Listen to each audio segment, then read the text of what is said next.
Dear students, in this lecture we discuss surface integral.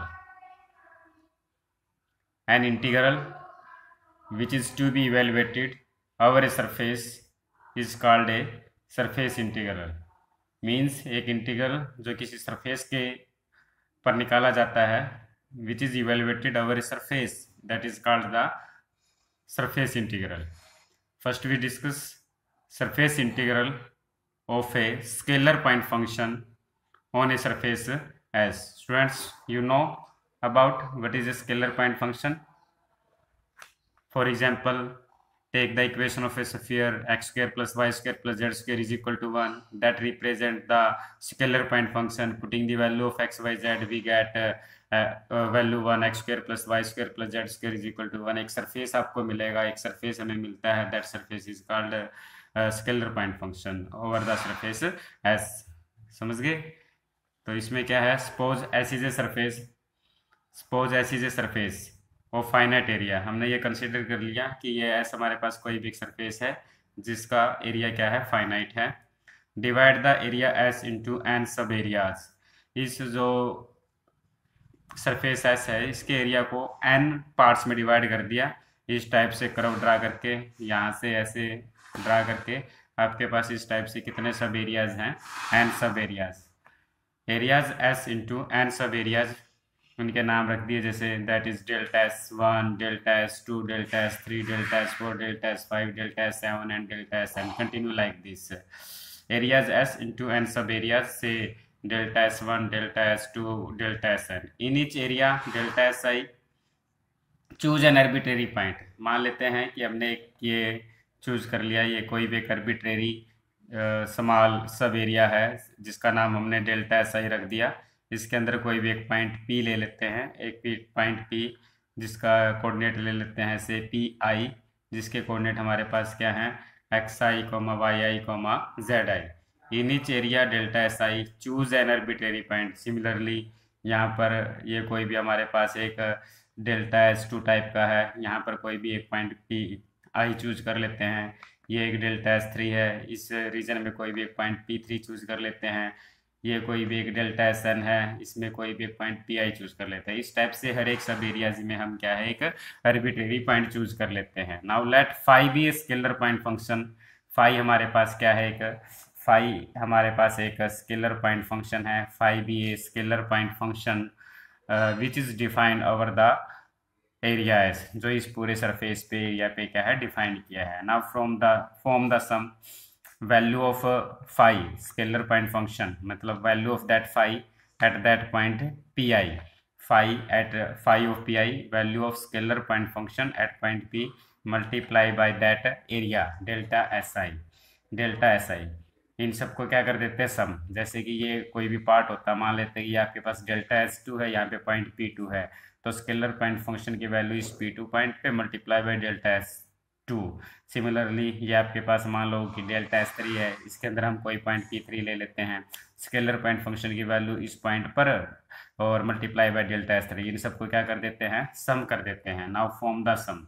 तो हमारे पास क्या मिलेगा? Phi of P i delta S i summation i is equal to 1 to n means phi at P1 delta S 1 plus phi at P2 delta S 2 plus phi at P3 delta S 3. Continue like this. Where phi of P i का meaning क्या है? फाई की value at a point P i, और P i point के coordinate क्या है? X i comma y i comma z i. Now let us take the limit of this sum is n goes to infinity. What is the meaning here? n goes to infinity means ये कहता है कि ये जो हमने सब areas लिए हैं, अगर हम इनको इनफाइनाइट सब एरियाज बना दे, मतलब इसको और भी ऐसे डिस्ट्रीब्यूट कर दे, और भी बिल्कुल छोटे छोटे स्मॉल मतलब जस्ट लाइक ए पॉइंट, एक पॉइंट की तरीके से हम इनको क्या मान लेते हैं कि और भी क्या बना देते हैं? सब एरियाज. अगर ये जो सब एरियाज हैं फाइनाइट की बजाय क्या हो जाए? इनफाइनाइट हो जाए. Means n goes to infinite. Let us take the limit of this sum as n goes to infinity.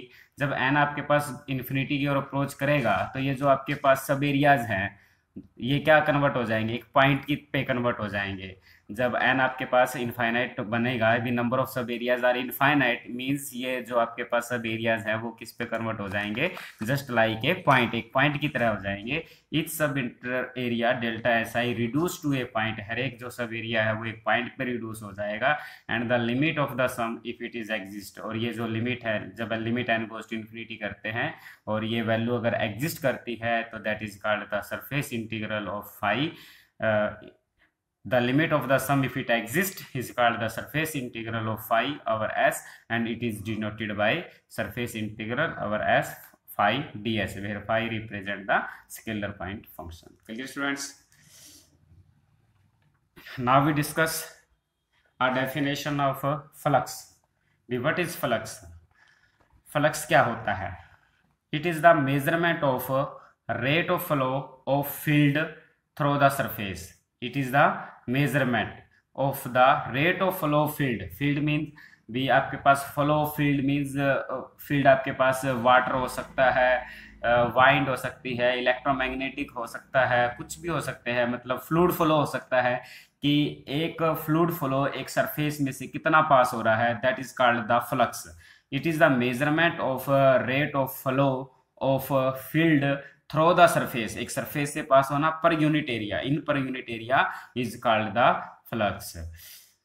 For example, इसको समझने के लिए आप ये समझ लीजिए कि जैसे कि आपके पास ये कोई भी एक रिवर है, इसमें क्या है, पानी फ्लो कर रहा है, एक रिवर है, नदी है जिसमें से क्या है, पानी फ्लो कर रहा है, और इस नदी के जहाँ इस डायरेक्शन में पानी फ्लो कर रहा है और इसके नदी के बीच में हम यहाँ पर एक सरफेस लगा देते हैं, नैप बोल सकते हैं आप उसे, एक सरफेस लगा दिया, और इस सरफेस के अंदर आपके पास क्या है, कुछ होल्स हैं, जैसे यहाँ पर होल है, यहाँ पर भी होल है, यहाँ पर भी होल है, यहाँ पर भी होल है, यहाँ पर भी होल है, यहाँ पर भी होल है। तो जब फ्लूइड आपके पास यहाँ से आएगा, फ्लूइड यहाँ इस डायरेक्शन में फ्लो कर रहा है और ये आपके पास क्या है, कोई भी एक सरफेस है, तो फ्लूइड इन जो होल्स है इनमें से क्या करेगा, पास कर जाएगा, और ये जो फ्लूइड इस सरफेस में से पास हो रहा है, that is called the flux.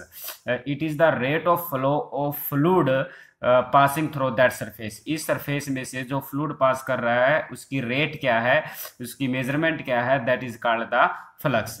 तो हमने इसको समझने की कोशिश इसी टाइप से की है कि ये कोई भी आपके पास एक रिवर, इसमें से फ्लूइड फ्लो कर रहा है, ये हमने कोई भी एक सरफेस डाल दिया, इस सरफेस में हमने ये मान लिया कि इस टाइप के आपके पास बहुत सारे इनफाइनाइटली मैनी होल्स हैं, और ये जो फ्लूइड आ रहा है वो इस सरफेस में से किस रेट से पास होगा, that is called the flux.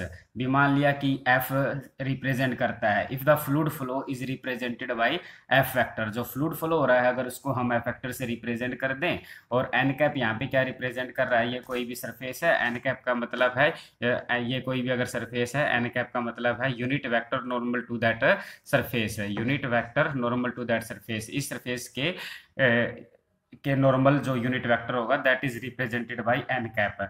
तो जो फ्लूइड फ्लो होता है, जो फ्लूइड फ्लो इस सरफेस में से पास होगा, उसकी जो डायरेक्शन होगी वो किस पे डिपेंड करेगा, it is the depend on the N cap. Fluid हमेशा किसी की डायरेक्शन में फ्लो करेगा, normal to the surface, normal की डायरेक्शन में फ्लो करने की कोशिश करेगा, मतलब प्रोजेक्शन इस एफ का एन वेक्टर पे क्या इफेक्ट है, projection of F on N vector, मतलब फ्लूइड फ्लो तो F dot N cap, F dot N cap का मतलब है कि projection of F vector, F क्या रिप्रेजेंट करता है, F represent the fluid flow, if the fluid flow is represented by the f vector then the flux is given by f dot n cap, projection of f on n cap, projection of f on n cap, n cap is the unit normal vector to that surface multiply by that area, ये जो area है भी इस whole का कितना area है, that is called the ds1।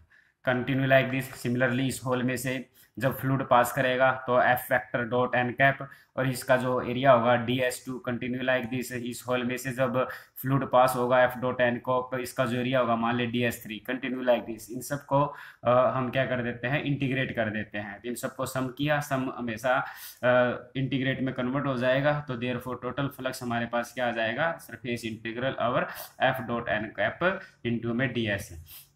जो total flux होता है वो किस पे डिपेंड करता है, total flux depend on the strength of the fluid, strength of the field मतलब जो फील्ड है, फ्लूइड है, वो किस रेट से किस पे डिपेंड करता है, strength of the field, field की स्ट्रेंथ पे डिपेंड करता है कि मतलब जो फ्लूइड फ्लो हो रहा है वो किस रेट से फ्लो कर रहा है, धीमे चल रहा है, तेज चल रहा है, किस स्पीड से चल रहा है, उसकी स्ट्रेंथ पर डिपेंड करता है, स्ट्रेंथ ऑफ द फील्ड पे। साइज ऑफ द सरफेस, जो सरफेस है जिसमें से फ्लूइड को पास करना है, जो सरफेस है उस सरफेस के साइज पे डिपेंड करेगा। And it pass, size of the surface it passes through, जिससे ये पास करता है।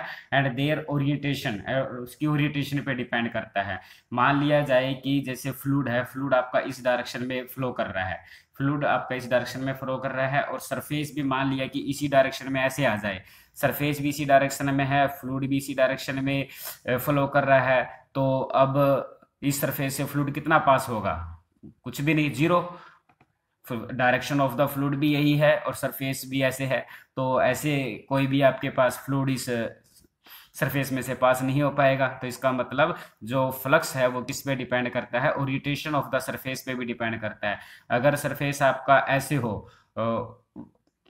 डायगोनली हो, तो आपके पास क्या होगा, N cap, N cap diagonally surface है तो ये आपके पास एन कैप का काम करेगा। एन कैप मतलब नॉर्मल टू दैट सरफेस। और मान लो कि यहाँ ये आपके पास एफ है, तो F dot N cap, F का एन कैप पे क्या इफेक्ट पड़ा, और multiply by that surface, multiply by the area of that hole, मतलब ds1। Clear students? तो जो टोटल फ्लक्स होता है वो किस पे डिपेंड करता है, strength of the field. Strength of the field का मतलब flow of the fluid, fluid जो बह रहा है उसकी स्पीड क्या है, साइज ऑफ द सरफेस, उस सरफेस के साइज पर डिपेंड करेगा जहां से फ्लूइड को पास होना है। एंड देयर ओरिएंटेशन, और सरफेस की ओरिएंटेशन क्या है, वो जिस फ्लूइड जिस डायरेक्शन में फ्लो कर रहा है उसके परपेंडिकुलर है, उसके पैरेलल है, या उसके साथ कोई एंगल बना रहा है। Continue this. Okay sir, now we discuss next topic, surface integral of vector function. Now we discuss surface integral of vector function, surface integral of vector function, और जिसको हम क्या भी बोलते हैं, फ्लक्स। और फ्लक्स के बारे में आपको पता है, फ्लक्स क्या है, it is the measurement of rate of flow of field to the surface through per unit area.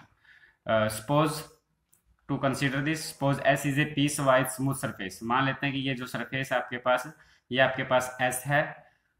Suppose S is a piecewise smooth surface, so that the vector function f defined over S is continuous over S। ये f हमारे पास कोई भी vector function है which is continuous on that surface, which is continuous over that surface S। Let P be any point of the surface S। हमने इस surface S पर कोई भी पॉइंट P एज्यूम कर लिया।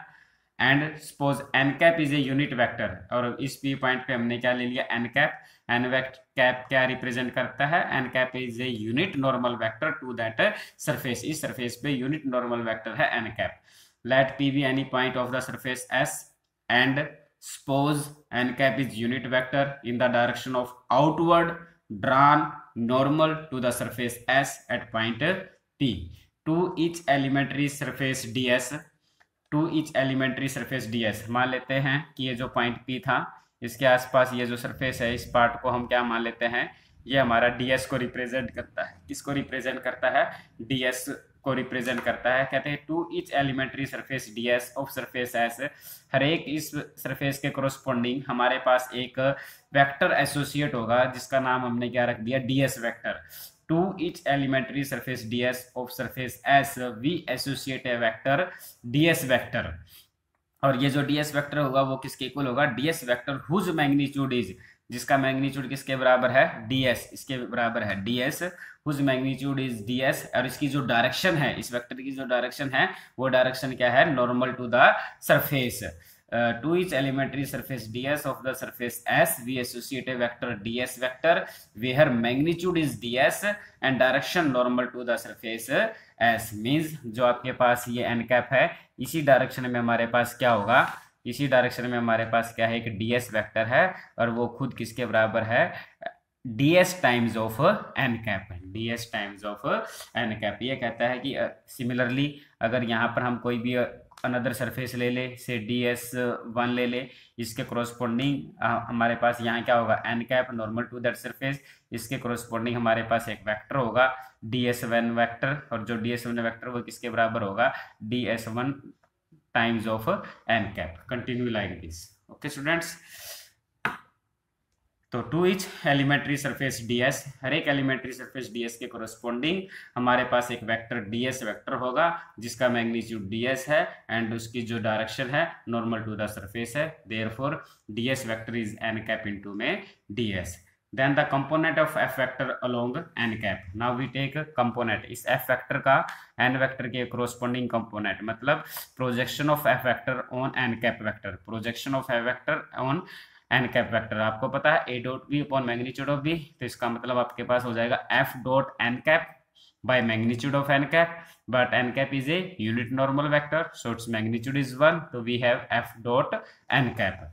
तो then the component of f along N cap, f का N cap के कोरोस्पोंडिंग कंपोनेंट क्या है, f वेक्टर डॉट में N cap and the integral of that component, integral of and the integral of f dot N cap our surface as, पूरे surface के corresponding, अगर जो component है f dot N cap इसके corresponding हर एक elementary surface के corresponding हम क्या निकालेंगे, कंपोनेंट निकालेंगे f वेक्टर का एन कैप पे, और उन सबको क्या कर देंगे, सम कर देंगे, और फिर उसका क्या कर देते हैं, integration over the whole surface S, and the integral of f dot n cap over s is called the surface integral of f over s, and it is denoted by that double integral over s f dot n cap ds that represent the surface integral of vector function over surface s, and it is also called the flux of f over s, it is also called the flux of f over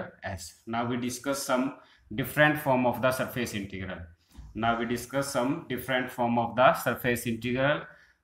We know that flux of f over s, अब वो ऊपर वाले article में हमने पढ़ा f dot n cap into में ds, और that is equal to ds times of n vector, that can be written as a ds vector, that is can be written as a ds vector, और ds vector क्या होता है, ds vector is ds times of n cap vector. Okay students, it is the first form of surface integral. Now we discuss the second form of the surface integral.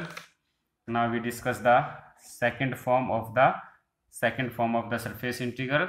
Suppose outward drawn unit normal n cap to the surface s at p make an angle alpha, beta, gamma with the positive direction of x axis. मान लिया कि आपने जो surface था, मान लो कि ये आपके पास जो सरफेस है, इस सरफेस के ऊपर ये हमारे पास क्या है, एन कैप वेक्टर है। मान लेते हैं कि ये जो एन वेक्टर है एक्स एक्सिस के साथ, वाई एक्सिस के साथ और जेड एक्सिस के साथ एंगल क्या बना रहा हो, अल्फा, बीटा और गामा बना रहा है। Suppose the outward drawn unit normal N cap to the surface S at point P make an angle alpha, beta, gamma with the positive direction of the axis, then LMN denote the direction cosine of this outward drawn normal, then n cap can be written as cos alpha I cap plus cos beta j cap plus cos gamma j cap. Suppose कर लेते हैं f vector is given by f1 I plus f2 j cap plus f3 k cap. Now f dot n cap dot product of these two vector we have f1 cos alpha plus f2 cos beta plus f3 cos gamma. So flux of f over s can be written as by first form f dot n cap into ds, f dot n cap from this we have f dot n cap, putting this value here we have f1 cos alpha plus f2 cos beta plus f3 cos gamma and ds. Now we discuss projection of area element ds on the xy plane. अगर हम ये मान लें कि ये हमारे पास कोई भी एक एलिमेंट्री सरफेस है ds इस टाइप से, नोट हॉरिजॉन्टल, हमने ये मान लिया कि आपके पास ds है, ये आपके पास क्या है, एन के कैप है, ये क्या है, के कैप मतलब it is along the Z axis, unit vector along the Z axis, और इस पॉइंट पे हम ये आपके क्या रिप्रेजेंट कर रहा है, नॉर्मल टू दैट सरफेस को रिप्रेजेंट कर रहा है। ये कोई भी सरफेस एलिमेंट्री सरफेस हमने ds लिया, और यहाँ पर कोई भी पॉइंट हमने क्या ले लेते हैं, पी पॉइंट ले लेते हैं। इस पी पॉइंट पे ये जो के कैप है ये क्या रिप्रेजेंट कर रहा है, unit vector along the Z axis, unit vector along the Z axis, और N cap is the normal to that surface. आपको पता है नॉर्मल टू दैट सरफेस, इसके कोरोस्पोंडिंग हमारे पास क्या होता है, एक डीएस वेक्टर होता है। इसके कोरोस्पोंडिंग हमारे पास क्या होगा, एक डीएस वेक्टर होगा, और वो किसके इक्वल होता है, डीएस, वो किसके इक्वल होता है, DS times of N cap vector, DS times of N cap vector. तो इस सरफेस की हम क्या ले लेते हैं, प्रोजेक्शन ले लेते हैं। ये आपके पास इसके लॉन्ग जेड एक्सिस है, इसकी प्रोजेक्शन ले लेते हैं एक्स वाई प्लेन में। जब आपके पास देखोगे कि कोई भी सरफेस है, कोई भी सरफेस यहाँ पर है, अगर उसकी प्रोजेक्शन एक्स वाई प्लेन में लोगे तो यहाँ प्लेन है, तो इसकी जो शेप है वो यहाँ पर क्या बन जाती है, जस्ट लाइक एक रेक्टेंगल बन जाती है। तो इस जो सरफेस की जो इमेज है उसको हम क्या नाम दे देते हैं, से R1, मतलब projection of that surface ds, projection of that surface ds on that region is called say R1. it is a rectangle along मान लेते हैं that is dx and that is dy, तो area of that rectangle is dx dy। Clearly students, आप अगर कोई भी surface लेते हो स्पेस में और उसकी प्रोजेक्शन लो, मतलब आप ग्राउंड पे projection low in the first, तो आप क्या देखोगे, एक आपके पास उसकी शेप बनेगी that is just like a rectangle, not exactly rectangle but just like a rectangle. तो area of that very small area of ds है। तो जब आप उसकी इमेज लोगे तो आपको वो किस टाइप का दिखेगा, जस्ट लाइक ए रेक्टेंगल, और उसका जो एरिया है वो क्या है, dx बाई dy। तो projection of that surface, projection of that area element ds on the X Y plane is equal to क्या हो जाएगी आपके पास, dx dy। और प्रोजेक्शन क्या है इसकी, projection of ds vector, projection of ds vector on X Y plane, on the X Y plane, on the X Y plane. तो इसकी ये जो प्रोजेक्शन होगी, ये प्रोजेक्शन किसके इक्वल हो जाएगी, ds डॉट के कैप। तो now the projection of area ds on the X Y plane किसके इक्वल हो जाएगी, ds, ये जो ds है on K cap, ds on K cap, और किसके इक्वल है ये, dx बाई dy के। a dot B, ds vector को क्या लिख सकते हैं, ds times of N cap dot K, ds को बाहर लिख सकते हैं N cap dot K cap. और एन कैप के बारे में आपको पता है, एन कैप हमारा किसके इक्वल है, cos alpha, cos alpha I, cos beta J, cos gamma K, cos gamma K. तो from that we have ds N dot K, N cap dot K cap ds that is equal to cos gamma dx by dy। Similarly अगर हम projection yz plane में ले, similarly अगर आप projection yz plane में ले तो हमारे पास क्या मिलेगा, ds cos alpha is equal to dy dz। Similarly अगर हम प्रोजेक्शन zx प्लेन में ले तो dx कोस बीटा किसके इक्वल हो जाएगा, dz dx। तो now in this question cos alpha ds, cos alpha ds, इसको हम रिप्लेस कर सकते हैं dy dz से।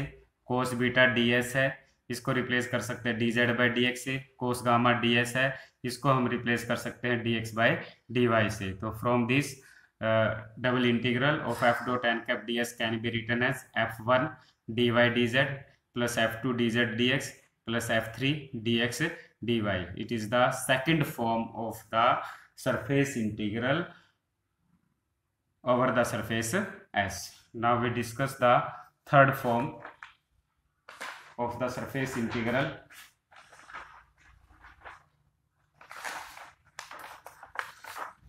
So to discuss the third form, first we discuss some note। कहता है in order to evaluate surface integral, अगर हम surface integral निकालना चाहते हैं तो it is convenient, ये सुविधाजनक रहेगा कि to express them as double integral by taking the projection of surface S on one of the coordinate system। मतलब जब भी हमें सरफेस इंटीग्रल निकालना है तो उस सरफेस की हमें प्रोजेक्शन किसी एक कोऑर्डिनेट प्लेन में ले, या तो उसकी एक्स वाई प्लेन में ले, या हम उसकी वाई जेड प्लेन में ले, या हम उसकी जेड एक्स प्लेन में ले। दिस विल हैपन ओनली, ये तभी पॉसिबल हो सकता है if any line perpendicular to the coordinate plane, जिस प्लेन पे हम उसकी प्रोजेक्शन लेना चाहते हैं उस प्लेन के पे अगर हम कोई भी एक परपेंडिकुलर लाइन ड्रा करते हैं और वो लाइन उस सरफेस को केवल एक ही पॉइंट पे अगर कट करती है तो ऐसा पॉसिबल है। This will happen only if any line perpendicular to the plane chosen meets the surface in one point only, एक ही पॉइंट पे अगर वो उसको मीट करती है तो सरफेस एस इज डिवाइडेड, अगर ऐसा पॉसिबल नहीं है, तो हम क्या कर लेते हैं कि उस सरफेस एस को सब सरफेसेस में डिवाइड कर देते हैं, और ये जो सिचुएशन है उन सब सरफेसेस के लिए फिर क्या है, होल्ड पक्का करेगी। Surface S is divided into sub surfaces if above requirement is not meet, अगर वो अबोव रिक्वायरमेंट अगर वो पूरी नहीं हो पाती तो सो दैट सब सरफेसेस में satisfy the above requirement. Clear students, इसका मतलब ये है कि जब हम सरफेस इंटीग्रल निकालना चाहते हैं तो उस सरफेस की जो प्रोजेक्शन लेनी है वो किसी एक कोऑर्डिनेट प्लेन में ले, या तो एक्स वाई प्लेन में ले, या वाई जेड प्लेन में ले, या जेड एक्स प्लेन में ले। ऐसा पॉसिबल तब होगा कि जैसे कि हम किसी सरफेस की प्रोजेक्शन एक्स वाई प्लेन में लेना चाहते हैं, तो एक्स वाई प्लेन के परपेंडिकुलर कोई भी लाइन ड्रा कर दे, जैसे जेड एक्सिस के अलोंग कोई भी एक लाइन ड्रा कर दे, तो वो लाइन उस सरफेस को सिर्फ एक ही पॉइंट पे कट करे। Any line perpendicular to the coordinate plane choose and meets the surface in one point only, एक ही पॉइंट पे मीट करे, एक से ज्यादा पॉइंट पे वो मीट ना करे। मान लिया कि ऐसा पॉसिबल नहीं है कि वो सरफेस एक से ज्यादा पॉइंट पे कट करता है, तो ऐसी पॉसिबिलिटी हो सकती है, तो आप क्या करें कि उस सरफेसिस को सब सरफेसिस में डिवाइड कर दो, उस सरफेस के कितने बना दो, सब सरफेसिस में बना दो, और वो जो सब सरफेसिस बनेंगे वो इस रिक्वायरमेंट को सेटिस्फाई करेंगे। Above requirement must be satisfy by the sub surfaces. तो to using that concept, suppose surface S, अब हमने ये सरफेस मान लिया कि ये जो सरफेस है S, suppose surface S is such that any line perpendicular to the X Y plane, X Y plane के ऊपर कोई भी परपेंडिकुलर लाइन ड्रा करते हैं, meets S is not more than one point, जो एस को एक से ज्यादा पॉइंटों पर मीट नहीं करती। हमने एक ऐसा सरफेस ले लिया से एस, और एक्स वाई लाइन के एक्स वाई प्लेन के परपेंडिकुलर कोई भी अगर हम लाइन ड्रा करें वो इस सरफेस को एक से ज्यादा पॉइंटों पे कट नहीं करती। X Y plane meet S in not more than one point, let the equation of the surface, इस सरफेस की इक्वेशन मान लेते हैं कि जैसे एक्स और वाई की वैल्यू पुट करें और ये हमारे पास वैल्यू मिल जाएगी, एक्स वाई की वैल्यू यहाँ पुट की, ये वैल्यू मिल गई, तो मतलब हमने let the equation of the surface S be, ये जो सरफेस है एस, इसकी हम इक्वेशन ले लेते हैं z is equal to H of X comma Y लिख लो, या आप F of X comma Y कुछ भी लिख सकते हैं, a function of X and Y, that is the surface. X और वाई की वैल्यू पुट करेंगे, z की वैल्यू मिलती रहेगी, ये that is the equation of that surface. Let r1 denote the orthogonal projection, ये हमने पहले भी पढ़ लिया कि r1 denote the orthogonal projection of s on X Y plane, इस सरफेस s की हमने क्या ले ली, प्रोजेक्शन ले ली एक्स वाई प्लेन पे, तो ये जो सरफेस है इसकी प्रोजेक्शन क्या होगी हमारे पास एक्स वाई प्लेन पे, इस टाइप से होगी, और इसका नाम हमने क्या रख दिया, r1। Let r1 denote the orthogonal projection of s on the X Y plane, then projection of ds on X Y plane. Similarly अगर ये मान ले पार्ट वही है सेम, ds पार्ट ले ले, इस ds पार्ट की एक्स वाई प्लेन में प्रोजेक्शन क्या होगी, एक टाइप से रेक्टेंगल बनेगा, और रेक्टेंगल बनेगा उसका एरिया क्या बनेगा, dx dy बनेगा।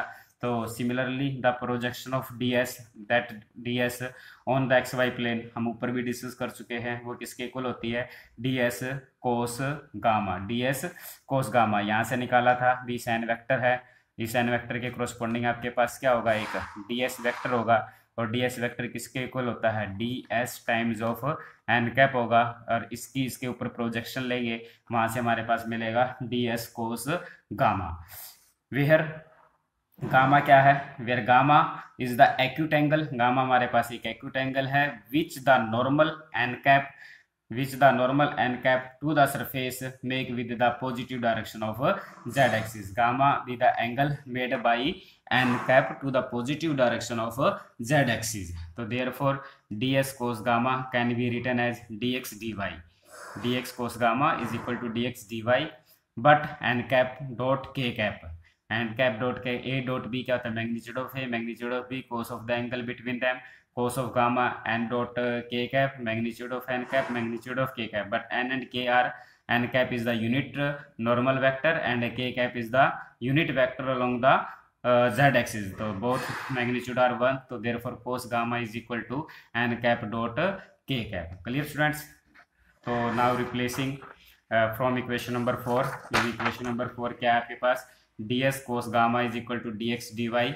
ds cos gamma is equal to dx dy, तो cos gamma is equal to dx dy by ds, तो from that ds is equal to dx dy by cos gamma, dx by dy dx dy और cos gamma हमारे पास क्या N dot K cap, but gamma हमारे पास क्या है, cos gamma क्या है N cap dot K cap, but gamma क्या है एक्यूट एंगल है, एक्यूट एंगल है, तो we can write cos gamma by magnitude of N dot K cap because gamma is an acute angle, gamma is a acute angle. अगर कोई भी value इसकी dot product की वैल्यू नेगेटिव आ भी जाएगी तो उसको पॉजिटिव बना के रखना है, पॉजिटिव बना के रखना है, ताकि वो एंगल क्या है कि एक्यूट एंगल को रिप्रेजेंट करता है इसलिए।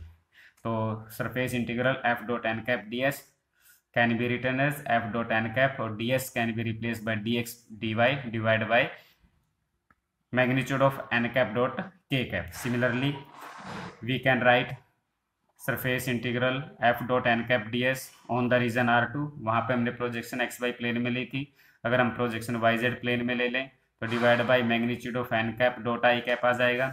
Similarly surface integral over the region R3, अगर हम projection on the Z X plane ले लें तो that can be written as N cap dot j cap, where R2 and R3 are the projection of S on YZ ZX plane respectively. Clear students? So therefore we have the surface integral of in third form, say surface integral f dot n cap into my ds that can be written as S of f dot ds vector.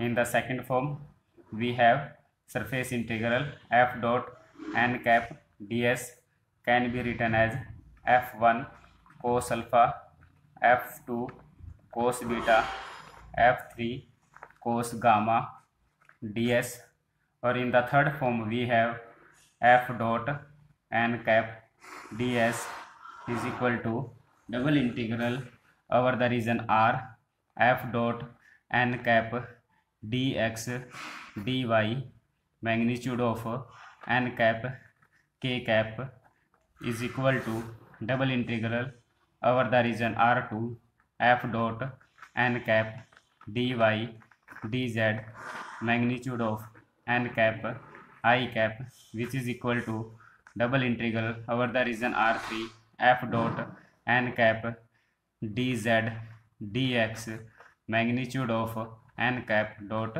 j cap. Clear students? For numerical problem we use these three types of surface integral. Okay, thanks.